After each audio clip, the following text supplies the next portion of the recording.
주더라. 아멘. 할렐루야.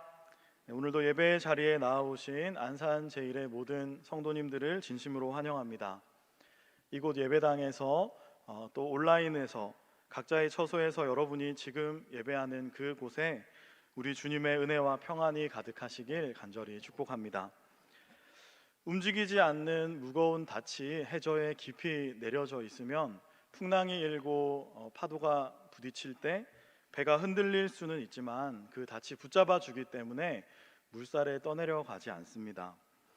이처럼 예수 그리스도에 대한 분명한 고백은 때로는 이단적 가르침으로 인해서 우리의 마음에 의심이 일어나고 혹은 삶의 크고 작은 일들로 인해서 우리의 믿음이 흔들릴 때 바로 우리가 떠내려 가지 않도록 붙잡아 줄 것입니다. 이런 점에서 우리가 하이델베르크 요리 문답을 살펴보는 일은 우리의 신앙의 닻을 튼튼하게 하는 일이라고 할 수 있습니다. 교리의 내용을 대하는 것이 딱딱하고 때로는 우리의 체질에 맞지 않을 수 있지만 이런 소망을 가지고 하이델베르크 요리 문답의 내용을 살펴보면 유익할 것 같다는 생각을 했습니다. 이런 마음으로 오늘도 우리가 함께 이 문답의 내용들을 살펴보면 좋겠습니다. 하이델베르크 24문에서 58문까지는 사도신경에 관한 내용들을 다루고 있습니다. 우리가 예배 시간에 항상 외우는 그 사도신경은 단지 반복적인 어떤 주문이 아니라 우리가 믿는 바에 대한 신앙의 고백입니다. 그렇다면 구체적으로 우리가 무엇을 믿는다는 것인가, 그것에 대해서 자세히 설명해 주고 있습니다. 그 가운데서도 오늘 우리가 함께 살펴볼 40문에서 44문까지의 내용은 그리스도의 죽으심에 관한 내용입니다. 사도신경에서는 십자가에 못 박혀 죽으시고 장사된 지 사흘 만에 여기에 해당하는 내용입니다.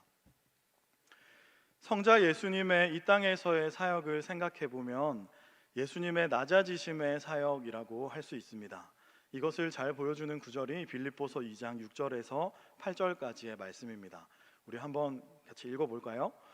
그는 근본 하나님의 본체시나 하나님과 동등됨을 취할 것으로 여기지 아니하시고 오히려 자기를 비워 종의 형체를 가지사 사람들과 같이 되셨고 사람의 모양으로 나타나사 자기를 낮추시고 죽기까지 복종하셨으니 곧 십자가에 죽으심이라. 아멘. 예수님께서는 본래 성부 하나님과 동등된 지위에 계셨던 분이었지만 인간의 지위까지 낮아지셨습니다. 창조주께서 피조물이 되신 이 자체가 바로 그리스도의 고난이라고 할 수 있습니다. 그러나 예수님은 거기에서 더 낮아지셨습니다. 예수님은 사람들의 거절과 박해를 받으셨고 빌라도에 의해 재판과 고난을 받으셨고 그리고 예수님은 그곳에서 더 낮아져서 십자가의 죽음을 당하시고 무덤에 장사되시고 그리고 음부에까지 내려가셨습니다. 이것이 바로 예수님의 낮아지심입니다. 오늘 우리가 함께 살펴볼 이 내용은 그 가운데서도 예수님의 가장 낮아지심, 예수님이 받으신 가장 고난의 정점이라고 할 수 있는 바로 그리스도의 죽으심과 또 장사되심 그리고 음부에 내려가심에 대한 내용입니다. 우리 하이델베르크 40문인데요, 제가 질문을 읽으면 우리 함께 답을 읽어보도록 하겠습니다. 그리스도는 왜 죽음에 이르기까지 자신을 낮추실 필요가 있었습니까? 대답입니다. 하나님의 공의와 진리로 인해 우리의 죄에 대한 보상은 하나님의 아들의 죽음 이외에 다른 방도가 없기 때문입니다. 왜 예수님께서 죽음에 이르시기까지 자기를 낮추셔야 했습니까? 이 질문은 다시 말하면 예수님은 왜 꼭 죽으셔야만 했습니까? 라는 질문입니다.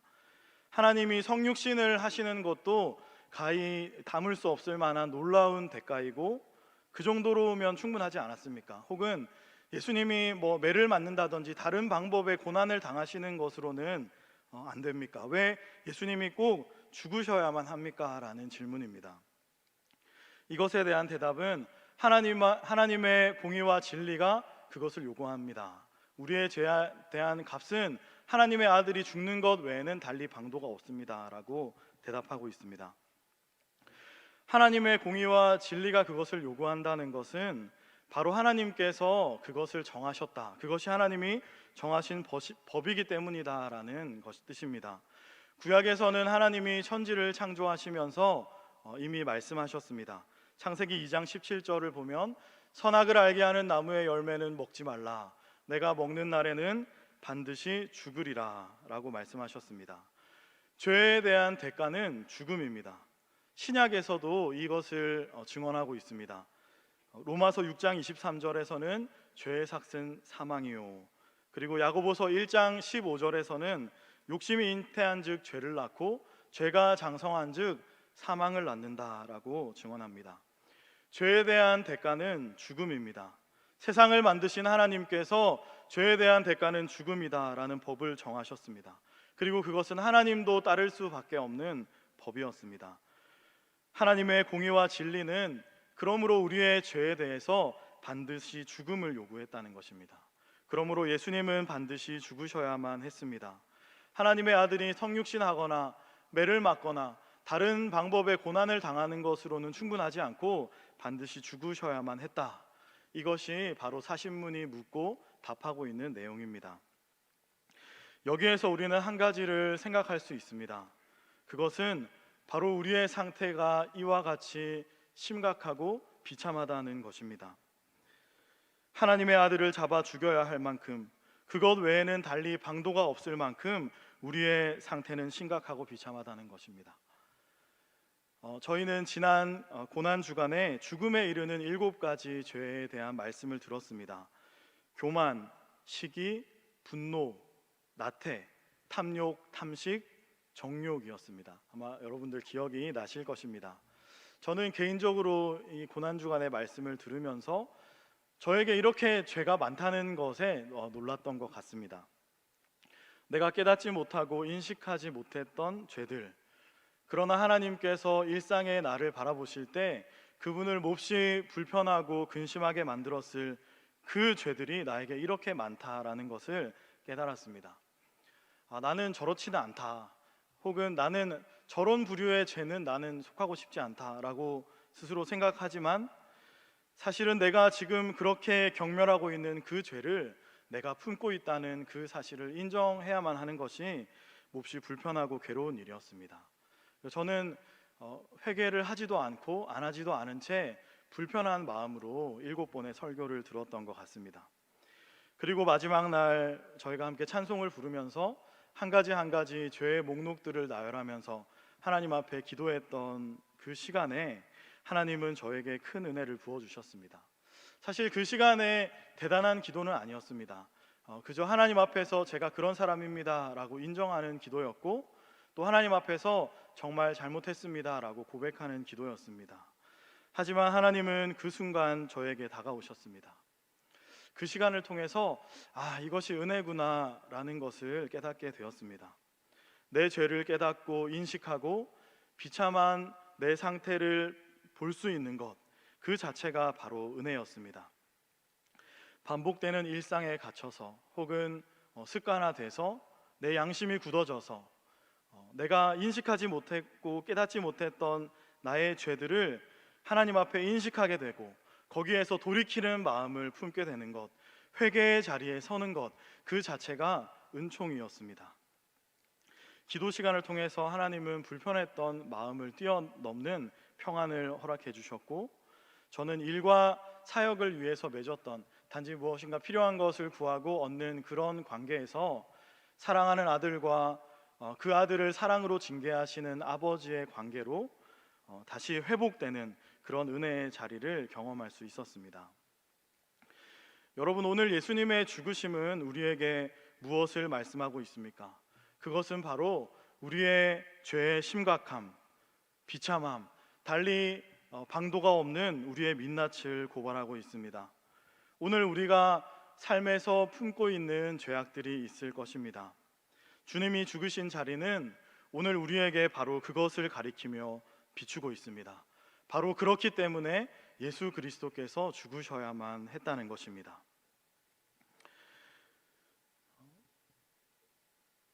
오늘 이 하이델베르크 그리스도가 왜 죽음에 이르기까지 자신을 낮추실 필요가 있었습니까? 라는 이 물음 앞에 여러분의 마음을 찌르는 그 무엇인가가 있습니까? 혹은 여러분의 마음에 떠오르는 죄악들이 있습니까? 그것을 하나님 앞에 인정하고 고백하는 은혜가 오늘 저와 여러분에게 있기를 원합니다. 우리의 죄를 인정하고 고백하는 것은 불편한 일입니다. 하지만 결국 그것은 우리를 하나님께로 더 가까이 이끕니다. 온전한 회개가 이루어질 때만이 우리는 그분의 참된 은혜를 경험할 수 있습니다. 요한일서 1장 9절은 이렇게 기록합니다. 만일 우리가 우리 죄를 자백하면 그는 미쁘시고 의로우사 우리 죄를 사하시며 모든 불의에서 우리를 깨끗게 하실 것이요. 예수님이 죽으셨기 때문에 우리가 하나님과 가까워질 수 있게 되었습니다. 예수 그리스도께서 죽으셨기 때문에 우리는 우리의 죄의 비참함을 벗을 수 있게 되었습니다. 그리고 예수 그리스도께서 죽으셨기 때문에 우리는 회개의 은총으로 나아갈 수 있게 되었습니다. 그러므로 우리는 우리의 죄를 자백할 때 주님은 우리를 깨끗이 하시고 하나님께로 이끄십니다. 저는 개인적으로 성경에서 이 돌아온 탕하의 이야기를 참 좋아합니다. 그 중에서도 제가 즐겨 읽는 부분은 바로 이에 스스로 돌이켜 이르되라는 부분입니다. 탕하가 돌이키는 바로 그 자리에서 모든 국면은 전환되고 회복은 시작되었습니다. 오늘 하나님 아버지께로 가까이 돌아가는 그런 은혜가, 그런 은총이 저와 여러분에게 있기를 간절히 축복합니다. 이어서 42문을 보겠습니다. 42문은 그리스도께서 우리를 위해 42문을 한번 띄워주시겠습니까? 그리스도께서 우리를 위해 죽으셨다면 우리가 죽어야 하는 이유는 무엇입니까? 라는 질문입니다. 이에 대한 답을 함께 읽겠습니다. 우리의 죽음은 우리의 죄에 대한 보상이 아니고 다만 죄의 제거이자 영생으로 들어가는 통로입니다. 원래 죽음이라는 것이 없었고, 그리고 예수님께서 우리를 대신해서 완전히 죽으셨다면 그러면 우리가 또 죽어야 하는 이유는 무엇입니까? 라는 질문입니다. 답은 이렇습니다. 죽음은 이제 더 이상 죄의 형벌로서가 아니고 우리의 죄에 대한 대가로서의 죽음이 아니라 성도의 죽음은 이제 죄에서 벗어나는 길이자 영생으로 들어가는 통로입니다. 라는 대답입니다. 이것은 이제 죽음의 의미가 변화되었다라는 것입니다. 설교를 준비하면서 참고했던 서적에서는 이런 비유를 설명해 놓았습니다. 하만이 모르드게를 달기 위해서 세워놓았던 그 장대에 하나님은 하만을 다셨다. 그리고 대적들이 이스라엘 백성들을 멸하기 위해서 계획했던 그 날을 하나님은 이스라엘을 구원하시고 대적들을 멸하는 날로 변화시키셨다. 이처럼 그리스도께서는 바로 우리의 영원한 형벌이었던 죽음 속으로 들어가셔서 그 죽음을 정복하심으로 이제 그 죽음이 오히려 우리가 죄에서 벗어나는 길이자 영생으로 들어가는 통로로 바꾸어 주셨다. 이렇게 설명이 되어 있었습니다. 여러분, 인간에게 가장 큰 공포는 죽음이 아니겠습니까? 아무리 돈이 많아도, 아무리 권력이 많아도, 혹은 대단한 의학적 기술이나 과학이 발달한다 할지라도 인류는 결코 죽음을 넘어설 수 없습니다. 죽음이라는 것은 다가오는 이 죽음의 문제는 육신을 가진 한 결코 피할 수 없다는 것이죠. 성도 역시 마찬가지입니다. 성도도 죽음에서 벗어날 수는 없습니다. 그러나 오늘 이 하이델베르크 설명처럼 그러나 성도에게는 이제 죽음의 의미가 바뀌었다는 것입니다. 처음 죽음이 인간에게 다가왔을 때 그 죽음은 바로 우리의 죄에 대한 형벌의 모습이었습니다. 죄는 죽음이라는 이 권세를 가지고 인간을 영원히 두려워하고 공포하게 만들었고 그 죄의 권세 아래에서 노예로 종노릇하도록 만들었습니다. 그러나 예수 그리스도께서 인간의 몸으로 이 땅에 오셔서 죽음에까지 낮아지셨고 그리고 친히 죽음 속으로 들어가서 그 죽음의 권세를 깨뜨리고 이기시고 부활하셨습니다. 그러므로 이제 예수 그리스도의 뒤를 따르는 우리 성도들은 죽음을 통해서 사망이 아니라 생명으로 들어가게 된 것입니다. 그러니까 죽음이라는 문은 그대로 있는데 그 문을 열고 나갔을 때 그 길이 완전히 새롭게 변화되었다는 것입니다. 예수 그리스도의 죽으심은 바로 그 소망을 우리에게 주셨다고 오늘 문답은 설명하고 있습니다. 지난주에 21교구와 함께 저희 사랑부의 장례가 있었습니다. 상주가 사랑부 청년이었기 때문에 저는 모든 장례 예배를 교구 목사님과 함께 참석하면서 유족들을 위로했습니다. 남다른 아픔이 있고 또 어려움이 있었던 가정이었기 때문에 더 마음이 쓰였던 것이 사실입니다. 그러나 장례를 함께 하면서 우리 주님께서 이 자리에 함께 계신다는 확신이 들었습니다. 그리고 이곳의 슬픔이 단지 슬픔으로 끝나는 슬픔이 아니라 소망이 있고 또 그 너머에 감사와 기쁨이 있는 슬픔이다라는 확신이 들었습니다. 화장터는 수원의 연화장이었습니다. 그 연화장의 출입구에는 이런 시가 쓰여져 있었습니다. 죽음은 마침표가 아닙니다. 죽음은 영원한 쉼표. 남은 자들에게는 끝없는 물음표. 그리고 의미 하나 땅 위에 떨어집니다. 어떻게 사느냐는 따옴표 하나. 이제 내게 남겨진 일이란 부끄러움 없이 당신을 해우할 느낌표만 남았습니다. 라는 시가 쓰여져 있었습니다. 참 멋진 통찰이고 멋진 시다라는 생각이 들었습니다. 죽음의 의미를 쉼, 그리고 남은 자들에게는 삶의 의미, 그리고 이제 고인을 추억 속에 다시 만나는 일로 승화시킨 그런 시였습니다. 그러나 이 시를 읽는 저의 마음은 한편이 공허했습니다. 시의 내용이나 혹은 시인을 폄하할 마음은 전혀 없습니다. 단지 인간은 이런 죽음의 의미를 생각해내는 것으로 우리의 슬픔과 아쉬움을 달래고 애써 그것을 잊는 것, 그것밖에 할 수 없다는 생각이 들었기 때문입니다. 죽음이라는 거부할 수 없는 고민 앞에 인간이 할 수 있는 응답은 여기까지라는 것입니다. 그러나 성도의 죽음은 다릅니다. 성도의 죽음은 헛되지 않습니다. 성도의 죽음은 죽음으로 끝나고 없어지는 것이 아닙니다. 왜냐하면 예수님께서 죽음의 의미를 바꾸셨기 때문입니다. 예수님의 죽으심의 은총으로 우리는 죽음을 통해 죄의 사슬에서 벗어나고 영생으로 들어갈 것입니다.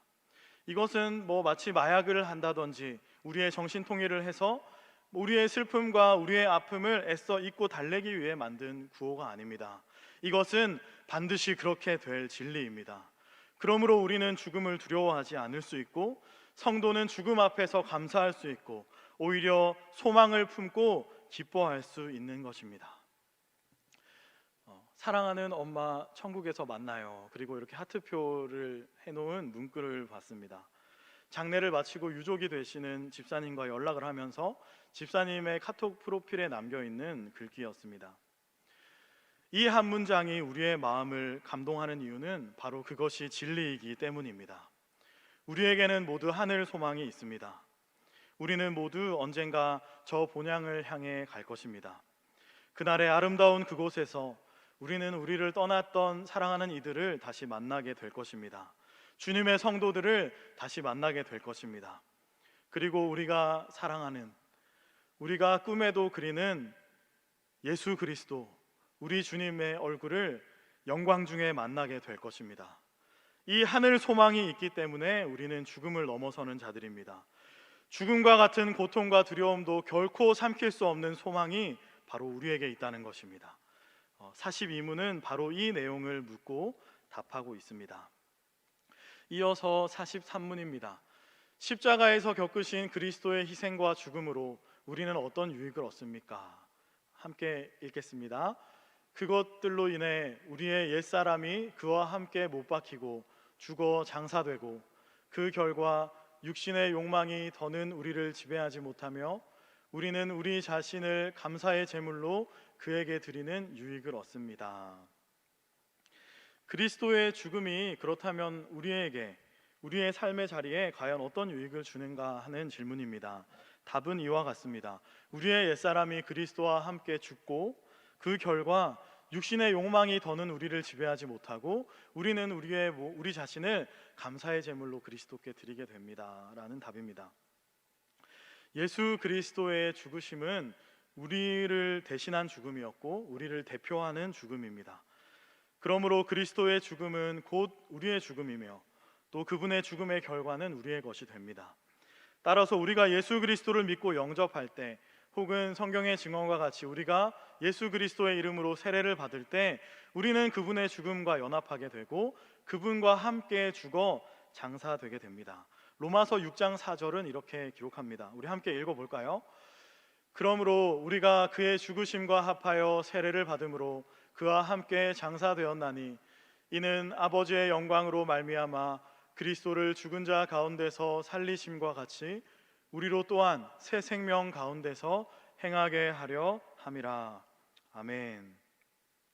오늘 이 문답을 읽으면서 이런 질문을 가질 수도 있습니다. 그런데 우리는 지금 살아있지 않나? 우리가 죽는다고 하는데 그럼 우리는 왜 살아있냐? 이런 니고데모식의 질문을 던질 수도 있을 것 같습니다. 그리스도와 함께 죽는다는 것은 우리의 생물학적 어떤 육체적 죽음을 말하는 것이 아닙니다. 그것은 그것보다 더 근본적인 우리의 존재 자체의 죽음을 의미합니다. 예수 그리스도를 영접할 때 그분을 영접하기 이전에 내가 죽는다는 것입니다. 이것은 단지 어떤 나의 인격이 단순히 성숙한다거나, 혹은 내가 무엇인가를 깨닫고 철이 든다거나, 아니면 내가 어떤 이전보다 더 나은 나로 갱신되는 어떤 업그레이드 되는 차원의 변화가 아니라 우리의 존재 자체가 실제로 변한다는 것을 의미합니다. 이전까지의 생명은 죽고 완전히 새로운 생명으로 변화가 일어나는 것입니다. 성경은 이것을 옛사람의 죽음이라고 표현합니다. 옛사람이 죽고 예수님이 주시는 새로운 생명으로 시작되는 변화가 일어나는 것입니다. 이것은 내가 어떻게 크게 이렇게 느낄 수도 있고, 혹은 나에게 어떤 큰 감흥이나 느낌이 없을 수도 있습니다. 이게 성경에 나오는 내용은 아니지만 저는 개인적으로 사람들을 만날 때 당신이 어떻게 예수님을 만나게 됐습니까? 하는 것에 관심이 많습니다. 사람들을 사귀다 보면 저는 언젠가 꼭 그것을 물어봅니다. 성도님은 어떻게 예수님을 만나게 되셨습니까? 이렇게 얘기를 들어보면 어떤 분과 같은 경우는 마치 천지가 개벽하는 것 같은 감정을 느끼는 경우도 있지만, 혹은 마치 뚝배기에 불을 올리듯이 천천히 뜨끈뜨끈하게 믿음을 가지게 되는 분들도 있기 때문입니다. 대부분 모태신앙들이 후자에 가까웠던 것 같습니다.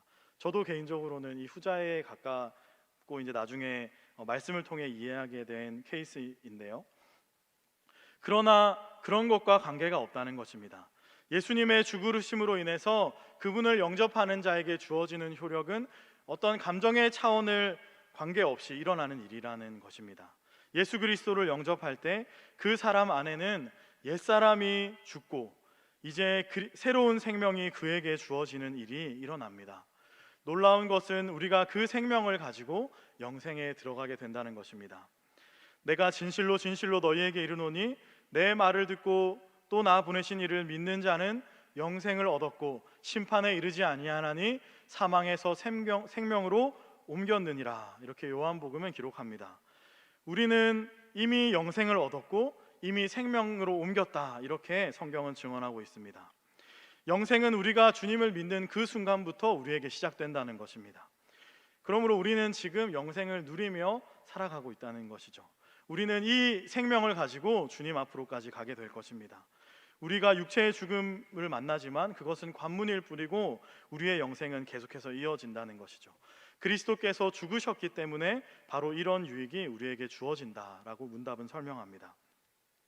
또 이 문답을 여러분 기억하시면 또 한 가지 질문이 남을 수 있습니다. 그렇다면 욕망이 더는 우리를 지배하지 못한다고 하는데 왜 나의 삶에는 여전히 욕망이 나를 지배하는 일이 일어나는가?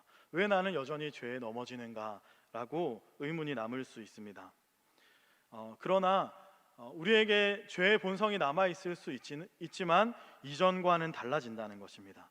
그 죄가 우리를 지배할 수는 없다라는 것입니다.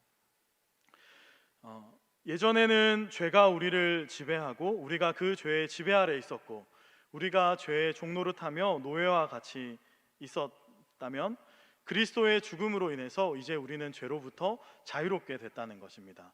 이것을 마치 고삐에 묶인 소나 말을 생각해 볼 수 있습니다. 고삐에 묶여 있는 소와 말이 아무리 활동적으로 자기가 원하는 대로 움직인다 할지라도 결국 자신의 목적과 뜻을 따라 갈 수는 없습니다. 그 고삐를 이끄는 사람에 의해서 끌려갈 수밖에 없죠. 그러나 그 고삐에서 자유롭게 되면 그 소와 말은 이제 자신의 목적과 뜻을 따라서 달려나가게 될 수 있겠죠. 마치 이와 같이 이제 죄의 지배에서 우리가 벗어나서 자유롭게 됐으므로 우리는 예수 그리스도와 힘입어서 죄와 싸울 수 있게 됐고, 더 나아가서 죄를 이길 수도 있게 되었고, 그리고 우리 자신을 예수 그리스도에게 감사의 제물로 드릴 수 있게 되었다라고 설명하는 것입니다. 그러므로 성도는 이제 선을 행하며 죄와 싸우며 그리스도를 힘입어 죄에게 이기며 그리고 예수 그리스도의 생명으로 살아갈 수 있게 되었다. 그리스도의 죽음이 우리에게 주는 유익이 바로 이와 같다고 43문은 묻고 답하고 있습니다. 네, 이제 마지막으로 44문입니다. 왜 지옥에 내려가시고 라는 구절이 첨부되었습니까? 라는 질문입니다. 우리 함께 답을 읽도록 하겠습니다. 나의 가장 큰 시험 중에도 나의 주 예수 그리스도는 그의 모든 고난, 특히 십자가에서 겪은 표현할 수 없는 두려움과 괴로움, 공포와 지옥과 같은 고통으로 인해 나를 지옥의 두려움과 격통에서 구원하심을 내가 확신하고 안심하기 위해서입니다. 네. 여러분, 이 답 참 좋지 않습니까? 읽기만 해도 되게 은혜가 되는 것 같습니다. 한 번 더 읽어도 좋을 것 같습니다. 한 번 더 읽어볼까요? 네, 한 번 더 띄워주시겠습니까? 네, 읽겠습니다. 시작. 나의 가장 큰 시험 중에도 나의 주 예수 그리스도는 그의 모든 고난, 특히 십자가에서 겪은 표현할 수 없는 두려움과 괴로움, 공포와 지옥과 고통으로 인해 나를 지옥의 두려움과 격통에서 구원하심을 내가 확신하고 안심하기 위해서입니다. 네. 우리가 외우는 사도신경에는 지옥에 내려가시고라는 이 구절은 빠져 있습니다. 아주 초기의 사도신경에도 사실 이 내용은 없었다고 합니다. 그러나 750년에 공인되었던 사도신경에서부터 지옥에 내려가시고라는 구절이 사도신경에 포함되게 됐고, 사실 지금 세계의 많은 교회들도 이 사도신경을 사용하고 있다고 합니다. 웨스터민스터 신앙 고백서, 그리고 우리가 살펴보고 있는 이 하이델베르크 요리문답과 제네바 신조에서도 이 사도신경에 지옥에 내려가시고라는 구절은 들어가 있습니다. 칼빈은 이 문장을 그리스도께서 당하신 영적인 고통을 나타내는 표현이라고 해서 특별히 강조했다고 합니다. 하지만 우리 한국 장로교에도 초기에는 이 사도신경에 이 내용이 포함되어 있었는데 1908년에 감리교와 우리가 속한 장로교가 통합 찬송가를 발간하는 과정에서 이 내용이 빠져있는 감리교의 사도신경을 채택하면서 최종적으로는 지금 우리가 사용하는 이 내용이 빠져있는 사도신경을 쓰게 되었다고 합니다. 그러나 원래 이제 사도신경에는 이 내용이 포함되어 있다는 그 배경을 이해하면서 이 내용을 살펴보면 좋을 것 같습니다. 지옥에 내려가셨다는 것은 다양하게 해석이 됩니다. 카톨릭에서는 이 지옥이라는 단어를 문자 그대로 해석을 해서 예수 그리스도께서 지옥에 내려가셨는데 지옥에 있는 자들에게도 복음을 전하기 위해서 내려가셨다, 이렇게 해석합니다. 그래서 그 해석을 발전시켜서 이 카톨릭에서는 림보와 연옥과 같은 사상을 주장합니다. 그러나 그런 사상은 우리가 믿는 개혁신앙의 신학과는 일치하지 않습니다. 루터파의 경우에는 그리스도께서 지옥에 내려가셨는데 복음을 전하기 위해서가 아니라 지옥에 있는 사탄의 세력에게 승리를 선포하시기 위해서 내려가셨다, 이렇게 이제 해석을 합니다. 틀리지 않을 수 있지만 그렇게 되면 지옥으로 내려가신 것이 이제 예수 그리스도의 승리의 사건이 되는데, 부활을 그리스도의 승리라고 고백하는 우리의 신앙과는 또 입장이 다릅니다. 우리가 속한 개혁신앙에서는 이 구절을 예수 그리스도께서 십자가에 달리실 때 두려움과 괴로움과 공포 속에서 겪으신 말로 표현할 수 없는 지옥과도 같은 고통이라고 봅니다. 예수님은 장사된 후 3일 동안 죽음의 권세 아래에 계셨습니다. 그리고 그분은 하나님과 분리되는 지옥과 같은 고통을 맛보셨습니다. 그리스도께서 이 지옥과도 같은 고통을 겪으신 것은 바로 우리 성도들을 그 고통에서 구원하시기 위함입니다. 그러므로 성도는 죽어도 죽음의 권세 아래 놓이지 않고 지옥의 고통을 당하지 않습니다. 성도는 이 땅에서 어떤 큰 시험을 당해도 지옥과 같은 고통을 맛보신 그리스도께서 그 지옥과도 같은 격통과 두려움에서 당신의 백성을 구원하신다는 그 사실을 확신하고 안심할 수 있다는 것입니다. 우리는 큰 어려움을 당할 때마다 예수 그리스도를 바라봐야 합니다. 말할 수 없는 고통을 먼저 당하신 그리스도께서는 고통 중에 있는 우리를 동정하십니다. 그리고 지옥과도 같은 그 고통을 감내하시고 이기신 그리스도는 바로 우리의 큰 고통 중에 우리를 생각하시고 도우시고 구원하실 것입니다. 바로 이 사실에 대한 확신과 안심을 주시기 위해서 주님은 지옥에 내려가셨다. 44문은 바로 이 내용을 묻고 답하고 있습니다. 이제까지 40문에서 44문까지의 그리스도의 죽으심에 관한 내용을 살펴봤습니다. 예수 그리스도께서는 가장 낮은 자리에까지 내려오셨습니다. 주님이 왜 그렇게 낮아지셔야 했습니까? 그 이유는 바로 우리가 그렇게도 낮은 자리에 있었기 때문입니다. 주님은 우리를 위해서 낮아지셨습니다. 그리고 주님은 우리를 위해서 죽으셨습니다. 내가 당해야 할 죽음을 우리 주님께서 당하셨습니다. 예수 그리스도, 그분은 우리를 위해 죽으심으로 우리에게 생명을 향한 길을 열어주셨습니다. 그리고 가장 낮은 자리에서 지옥과도 같은 고통을 당하심으로 그분은 큰 고통과 우리의 격통에서 우리를 도우시고 구원하실 것입니다. 또 그리스도의 죽으심은 단지 그분의 죽음이 아니라 바로 나의 죽음입니다. 그리스도와 함께 우리도 죽은 것입니다. 그러므로 우리가 사는 것이 아니고 이제 예수의 새 생명으로 사는 것입니다. 나의 생명은 나의 생명이 아니라 예수의 생명이며 나의 삶은 나의 삶이 아니라 바로 예수 그리스도의 삶입니다. 우리가 그리스도의 죽음을 바라보며 날마다 십자가 아래에서 이것을 고백해야 할 줄 믿습니다. 마지막으로 갈라디아서 2장 20절의 말씀을 읽고 설교를 마치고자 합니다. 우리 함께 읽겠습니다. 내가 그리스도와 함께 십자가에 못 박혔나니 그런즉 이제는 내가 사는 것이 아니요 오직 내 안에 그리스도께서 사시는 것이라. 이제 내가 육체 가운데 사는 것은 나를 사랑하사 나를 위하여 자기 자신을 버리신 하나님의 아들을 믿는 믿음 안에서 사는 것이라. 아멘. 함께 기도하겠습니다. 사랑과 은혜가 풍성하신 하나님 아버지, 오늘도 우리에게 주님의 말씀을 허락하여 주시니 감사드립니다. 우리가 비천하고 낮은 자리에 있었으므로 우리 주님께서 죽으시기까지 우리를 위해 낮아지셨다는 이 말씀을 통해 우리에게 주님의 은혜를 깨닫게 하시니 감사합니다. 날마다 그리스도의 십자가 앞으로 나아가게 하시고 우리로 날마다 십자가를 붙들며 살아가게 하여 주옵소서.